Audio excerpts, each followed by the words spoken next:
Good afternoon, everyone. I'm Dr. Kanika GODANI. I'll be talking about predicting the visual acuity change after a macular hole surgery, a combined model using artificial intelligence, clinical and OCT features. So an idiopathic macular hole is a full thickness defect in the fovea, primarily affecting older females in 5th to 7 decades of life. And the structural disruption is mainly due to anterior-posterior traction from the posterior cortical vitreous, compounded by tangential forces from the ERM and ILM. And this leads to visual symptoms including blurring, metamorphopsia, and mild to moderate vision loss. So the primary goals in any macular hole management are to relieve visual symptoms, improve visual acuity, and achieving successful hole closure. And the current treatment modality is surgical intervention in the form of pars plana vitrectomy with ILM peeling, gas tamponade, and post-op positioning. And the anatomic closure success rates vary from 80 to 95%. So the problem arises when some macular holes do not close after initial surgery, and the two primary challenges that the clinicians face is to select the most predictive preoperative OCT parameter for accurately forecasting anatomical and functional outcomes, and to effectively communicate the likelihood of macular hole closure with visual acuity improvement to patients prior to the surgery. And to address these challenges, machine learning algorithms come into play. So the purpose of this study was to identify the model that delivers the highest accuracy and lowest error in predicting visual outcomes in patients undergoing macular hole surgery, and to enhance precision of outcome predictions, supporting clinicians in both surgical planning and patient counseling. So for this study, we procured data from hospital electronic records to identify cases of idiopathic full thickness macular holes who presented to retina clinic in June 2017 to December 2023. And only those patients who underwent macular hole surgery alone with at least 1 month follow-up post-surgery with OCT were included in our study. Apart from that, demographics, visual acuity preoperatively and postoperatively were taken into consideration, along with high-quality radial OCT scans and, of course, artificial intelligence. All these patients underwent micro-incision pars plana vitrectomy with complete PVD. ILM peeling techniques, ERM peeling, choice of endotamponade and face-down positioning were all on clinician's discretion. So preoperative OCT characteristics were documented and measured, and these included attachment or detachment of posterior cortical vitreous over the fovea, presence or absence of ERM adjacent to the macular hole, presence of intraretinal cystic spaces at the macular hole edges, RP hyperreflectivity at the fovea, minimal inner diameter, maximal basal diameter, nasal and temporal slopes of the macular hole, minimum and maximum macular hole height, and macular hole area.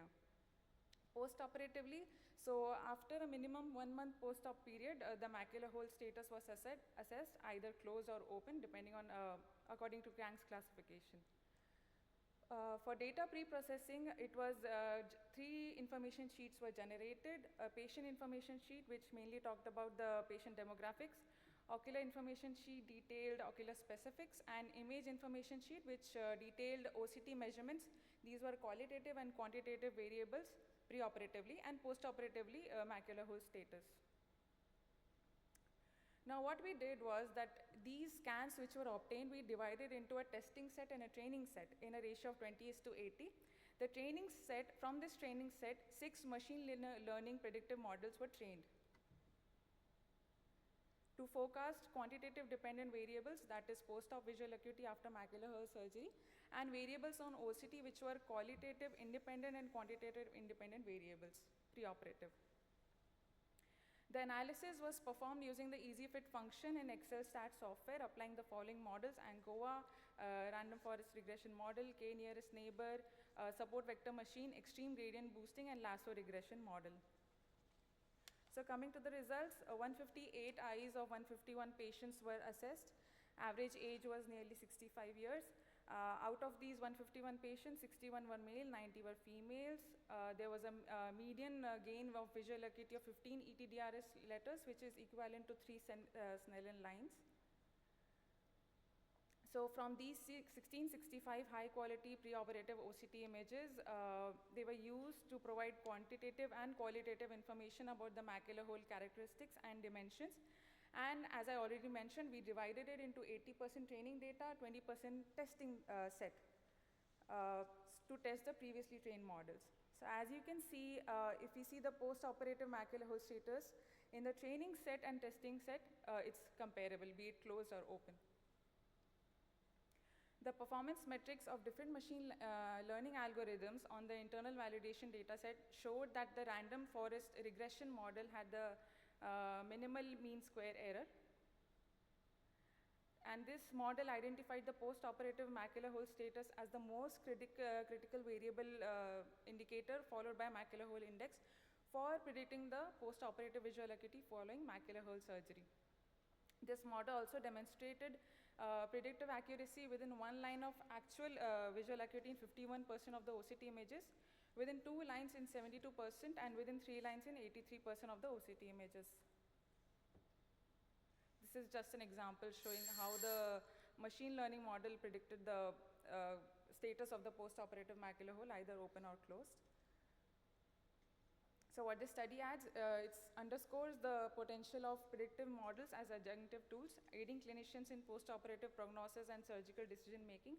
Furthermore, the study's results are clear, clinically relevant, and readily applicable in practice. Limitations include its retrospective design because of its scope to surgical cases, excluding natural disease progression, and certain surgical factors influencing outcomes such as variability in surgeons, intraoperative dye use, eye-limb peeling techniques, type of endotamponade, phase-down positioning, and duration of surgery were not accounted for. So in conclusion, supervised machine learning algorithms such as the random forest regressor can accurately predict visual outcomes following vitreoretinal surgery for macular holes. These predictions can reassure patients with a low risk of failure and encourage consideration of advanced surgical techniques in more challenging cases. However, further validation studies are necessary before this model can be reliably integrated into clinical practice for forecasting macular hole surgical outcomes. Thank you. Very nice. Thank you, Dr. Kanika. Any questions you have? What's the time for AI now in near future? Or anybody wants to add anything? So when do you think that this is going to really, I mean, we can have this in clinical practice, and where do you forecast this? And I'm sure GAS is going to be very happy today because we have flowing macular holes everywhere.